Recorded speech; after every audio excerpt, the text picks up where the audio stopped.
भाग्य का चक्र। सुमित की कहानी। सुमित एक छोटे से गांव में पला बढ़ा। उसका परिवार गरीब था और जीवन मुश्किलों से भरा हुआ था। सुमित हमेशा से ही मेहनती और बुद्धिमान था, लेकिन अवसरों की कमी के कारण वह अपनी प्रतिभा का पूरा उपयोग नहीं कर पा रहा था। वह अक्सर गांव के बुजुर्गों को भाग्य और समय के चक्र के बारे में बातें करते सुनता था, लेकिन उसे इन बातों पर पूरी तरह से विश्वास नहीं था। वह मानता था कि मेहनत ही सफलता की कुंजी है। एक दिन गांव में एक धनी व्यापारी आया और उसने गांव के युवाओं के लिए एक प्रतियोगिता आयोजित की। विजेता को शहर में काम करने और आगे बढ़ने का अवसर मिलने वाला था।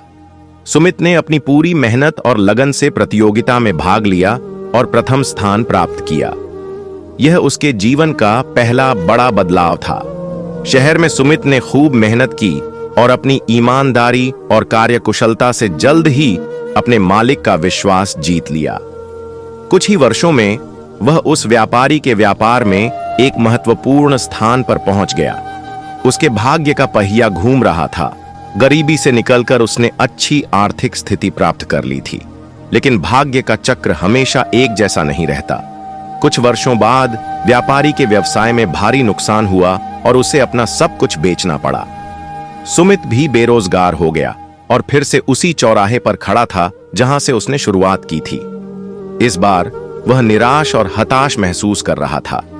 उसे भाग्य के चक्र पर गुस्सा आ रहा था, जिसने उसे इतनी ऊंचाई पर पहुंचाकर फिर से नीचे गिरा दिया था।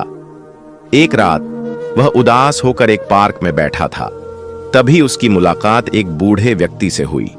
उस बूढ़े व्यक्ति ने सुमित की उदासी का कारण पूछा। सुमित ने अपनी कहानी सुनाई और भाग्य के धोखे के बारे में बात की।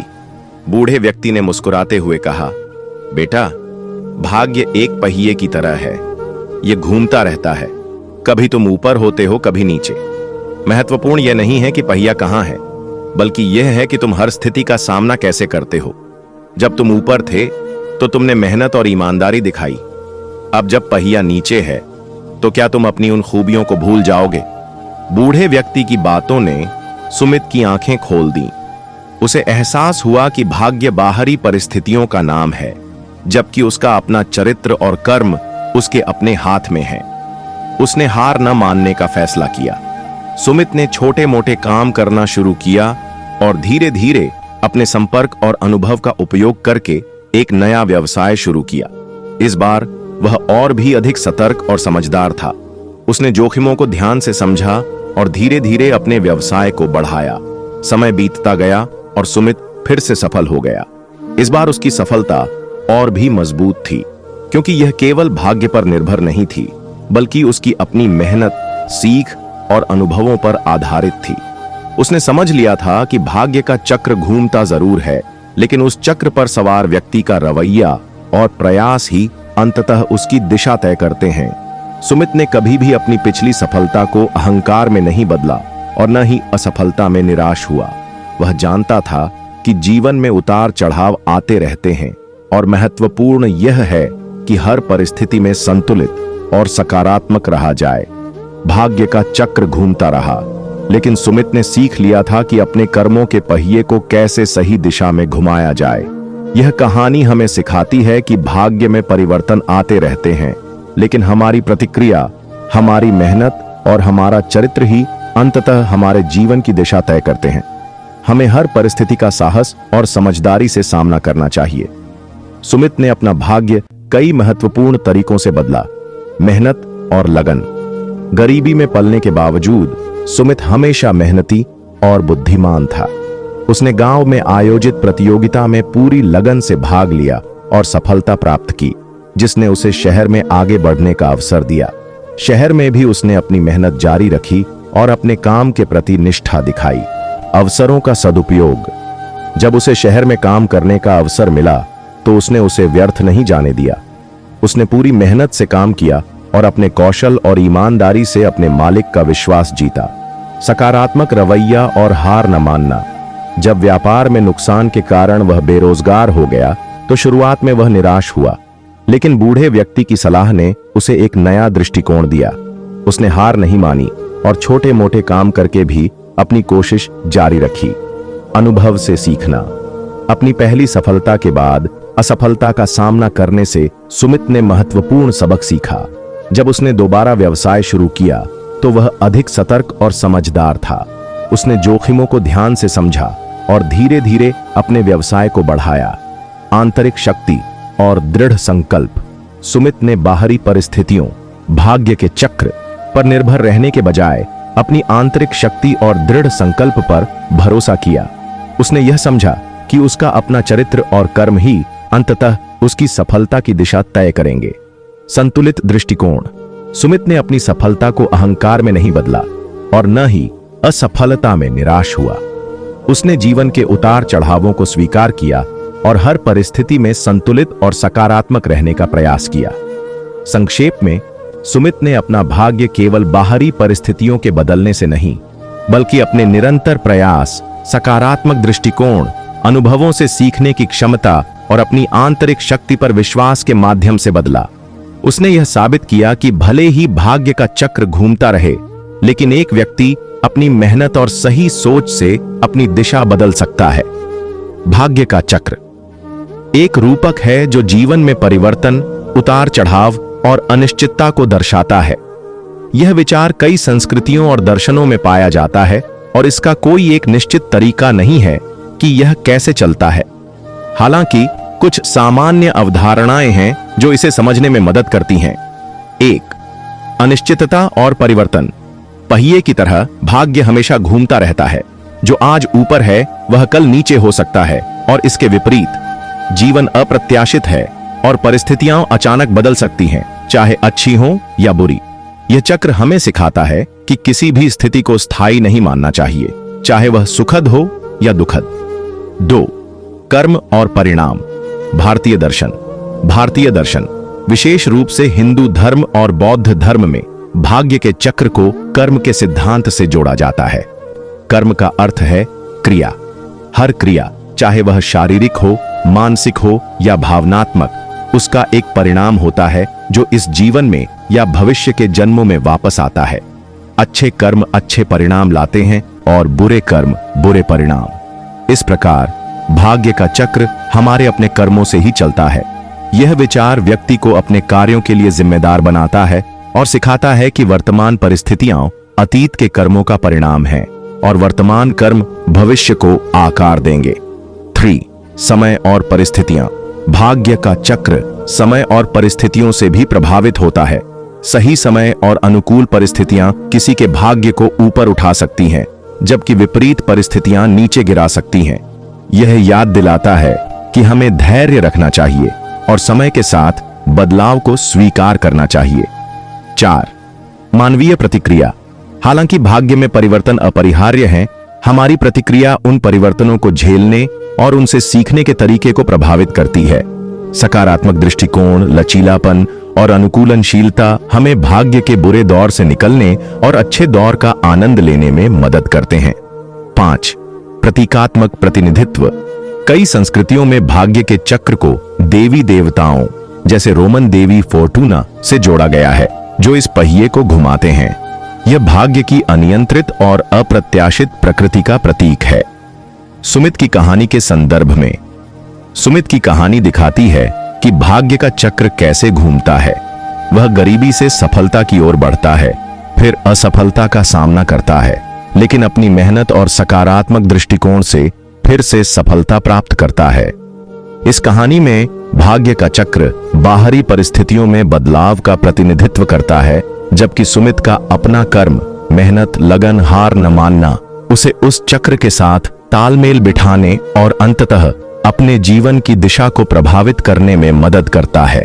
संक्षेप में, भाग्य का चक्र जीवन की परिवर्तनशील प्रकृति का प्रतीक है, जो कर्म, समय और हमारी प्रतिक्रियाओं से प्रभावित होता है।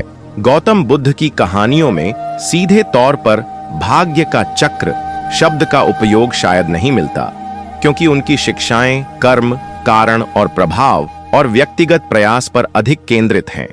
हालांकि उनकी कई कहानियां और शिक्षाएं जीवन की अनित्यता, परिवर्तनशीलता और कर्म के परिणामों के सिद्धांत को दर्शाती है, जो भाग्य के चक्र की अवधारणा से काफी मिलती जुलती हैं।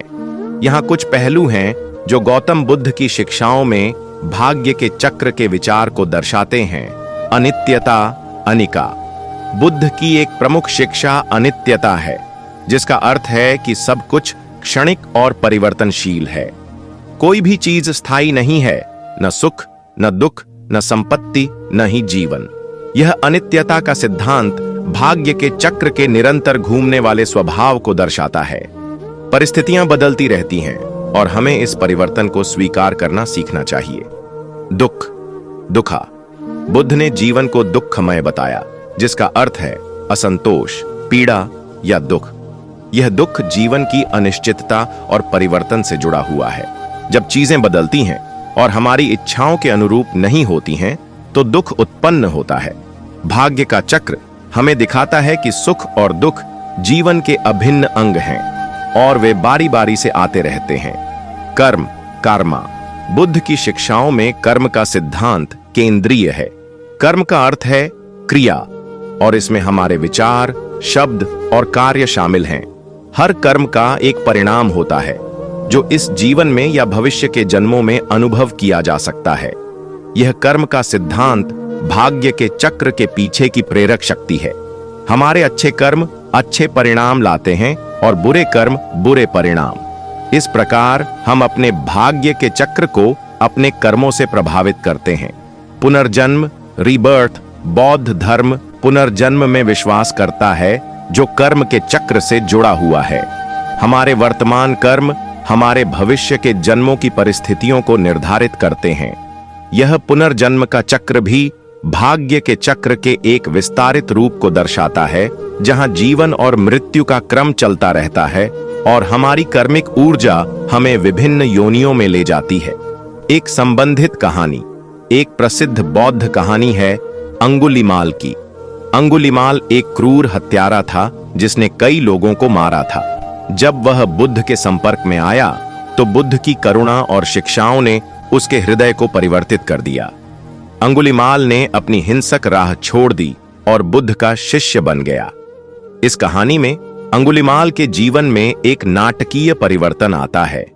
उसके बुरे भाग्य का चक्र अच्छे में बदल जाता है, क्योंकि उसने अपने कर्मों को बदला और धम्म के मार्ग पर चला। निष्कर्ष।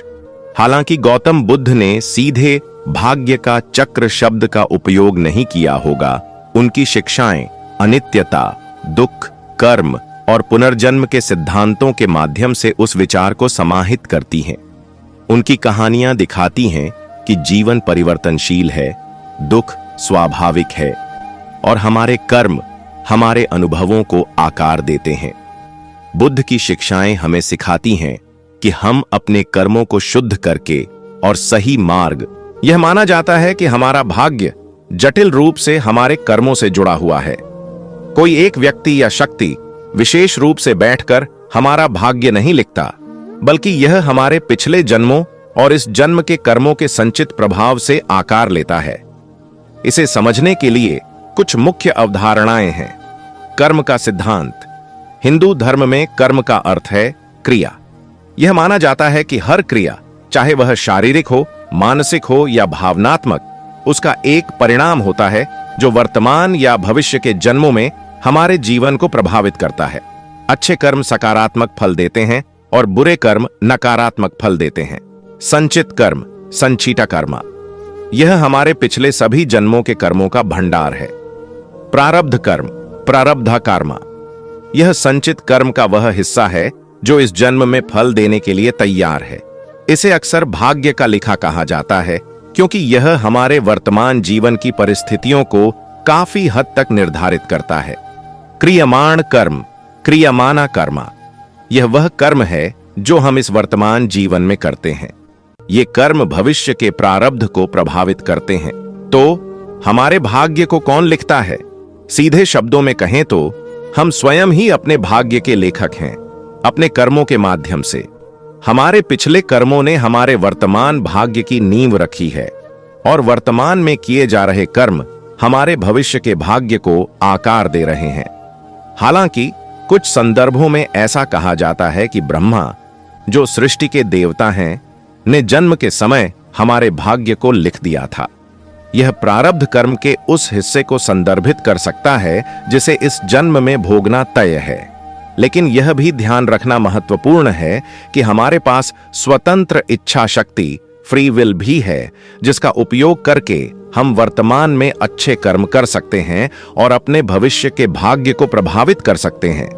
इसलिए यह कहना अधिक सटीक होगा कि हमारा भाग्य हमारे कर्मों के जटिल जाल से बुना जाता है, जिसमें हमारे पिछले और वर्तमान कर्म दोनों शामिल हैं। कोई बाहरी शक्ति बैठकर हर व्यक्ति का भाग्य अलग से नहीं लिखती, बल्कि यह एक स्वाभाविक और न्यायपूर्ण प्रक्रिया है जो कर्म के सिद्धांत पर आधारित है। संक्षेप में, मुख्य रूप से हमारे कर्म, पिछले और वर्तमान, कुछ संदर्भों में ब्रह्मा को भाग्य का लेखक कहा जाता है। प्रारब्ध कर्म के संदर्भ में महत्वपूर्ण, हमारी स्वतंत्र इच्छा शक्ति हमें वर्तमान में कर्म करने और भविष्य को प्रभावित करने की क्षमता देती है। इसलिए हमें अपने कर्मों के प्रति सचेत रहना चाहिए, क्योंकि वे ही हमारे भाग्य को आकार देते हैं। मनुष्य को अपने पिछले जन्मों के कर्मों के फल के रूप में ही जन्म मिलता है, जिसे भाग्य या प्रारब्ध कर्म कहा जाता है। यह सिद्धांत कहता है कि आत्मा अमर है, मृत्यु शरीर का होता है, आत्मा का नहीं। मृत्यु के बाद आत्मा एक नया शरीर धारण करती है। कर्मों का लेखा जोखा, पिछले जन्मों में किए गए अच्छे और बुरे कर्म आत्मा के साथ जुड़े रहते हैं। भाग्य का निर्धारण, पिछले जन्मों के संचित कर्म में से कुछ कर्म इस जन्म में फल देने के लिए निर्धारित होते हैं, जिसे प्रारब्ध कर्म या भाग्य कहा जाता है। यही भाग्य निर्धारित करता है कि व्यक्ति को किस प्रकार के परिवार में, किस प्रकार की परिस्थितियों में और किस प्रकार के सुख दुख भोगने के लिए जन्म मिलेगा। इसलिए जन्म के समय व्यक्ति का भाग्य कुछ हद तक पूर्व निर्धारित होता है, जो उसके पिछले कर्मों का परिणाम होता है। यह भाग्य उसके जीवन की कुछ मूलभूत परिस्थितियों, जैसे कि जन्म स्थान, परिवार, प्रारंभिक जीवन की कुछ घटनाएं और कुछ स्वाभाविक प्रवृत्तियों को प्रभावित कर सकता है। हालांकि यह भी महत्वपूर्ण है कि वर्तमान कर्मों का महत्व, भले ही जन्म पिछले कर्मों के अनुसार होता है, लेकिन इस वर्तमान जीवन में किए गए कर्म, क्रियमाण कर्म, भविष्य के भाग्य को प्रभावित करते हैं। अच्छे कर्म भविष्य में अच्छे फल देंगे और बुरे कर्म बुरे फल देंगे। स्वतंत्र इच्छा शक्ति, मनुष्य के पास स्वतंत्र इच्छा शक्ति होती है, जिसका उपयोग करके वह अपने वर्तमान कर्मों को चुन सकता है और अपने भविष्य को कुछ हद तक दिशा दे सकता है। भाग्य एक नक्शे की तरह हो सकता है, लेकिन व्यक्ति उस पर कैसे चलता है, यह उसकी अपनी पसंद पर निर्भर करता है। मोक्ष, कर्म और पुनर्जन्म के चक्र से मुक्ति, मोक्ष प्राप्त करना हिंदू धर्म का अंतिम लक्ष्य है। मोक्ष प्राप्त करने के बाद आत्मा जन्म और मृत्यु के बंधन से मुक्त हो जाती है। संक्षेप में, मनुष्य को अपने पिछले कर्मों के फल के रूप में, जिसे भाग्य या प्रारब्ध कर्म कहा जाता है, जन्म मिलता है। यह भाग्य जन्म की परिस्थितियों को प्रभावित करता है। सीता का भाग्य प्राचीन भारत में मिथिला नगरी के राजा जनक थे, जो अपनी विद्वत्ता, न्यायप्रियता और आध्यात्मिक ज्ञान के लिए प्रसिद्ध थे। उनकी पत्नी महारानी सुनयना थीं, एक शांत और धर्मात्मा नारी, लेकिन उनके जीवन में एक खालीपन था, कोई संतान नहीं थी। राजा जनक ने पुत्रेष्ट यज्ञ करवाया, लेकिन कोई फल नहीं मिला। एक दिन जब वे खेत में हल चला रहे थे, उन्हें धरती से एक बालिका मिली। वह अद्भुत तेज और शांति से परिपूर्ण थी। राजा जनक ने उसे अपनी पुत्री के रूप में स्वीकार किया और उसका नाम सीता रखा, जिसका अर्थ होता है हल की नोक से उत्पन्न। सीता बचपन से ही असाधारण थीं। उनमें अद्भुत धैर्य, करुणा और अंतर्ज्ञान था। वे वेद और शास्त्रों का ज्ञान सहज ही ग्रहण कर लेती थीं। राजा जनक और रानी सुनयना ने उन्हें अत्यंत प्रेम और सम्मान से पाला।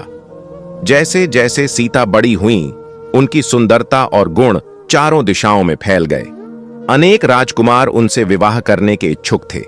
राजा जनक ने अपनी पुत्री के विवाह के लिए एक स्वयंवर आयोजित करने का निर्णय लिया। उन्होंने यह शर्त रखी कि जो राजकुमार भगवान शिव के उस महान धनुष को तोड़ देगा, वही सीता का पति बनेगा। दूर दूर से पराक्रमी राजकुमार स्वयंवर में आए, लेकिन कोई भी उस धनुष को हिला तक नहीं सका। अंत में अयोध्या के राजकुमार राम आए। वे शांत और तेजस्वी थे। गुरु विश्वामित्र के साथ आए राम ने सहज ही धनुष को उठाया और प्रत्यंचा चढ़ाते ही वह टूट गया। सीता ने मुस्कुराते हुए राम के गले में वरमाला डाली। सीता और राम का विवाह अत्यंत धूमधाम से संपन्न हुआ। सीता अयोध्या आईं और रघुकुल की वधू बनी। उन्होंने अपने पति और सास ससुर के प्रति पूर्ण समर्पण और प्रेम दिखाया। अयोध्या में उनका जीवन सुख और शांति से भरा हुआ था। राम और सीता एक दूसरे के पूरक थे। उनका प्रेम अद्वितीय था, लेकिन भाग्य को कुछ और ही मंजूर था। राजा दशरथ ने कैकेयी को दिए वचन के कारण राम को 14 वर्ष के लिए वनवास जाना पड़ा। सीता ने एक क्षण भी नहीं सोचा और अपने पति के साथ वन जाने का दृढ़ निश्चय किया। लक्ष्मण भी उनके साथ गए। वनवास का जीवन कठिन था। घने जंगल, जंगली जानवर और अनेक प्रकार की परेशानियां उनके सामने आईं, लेकिन सीता ने कभी भी धैर्य नहीं खोया।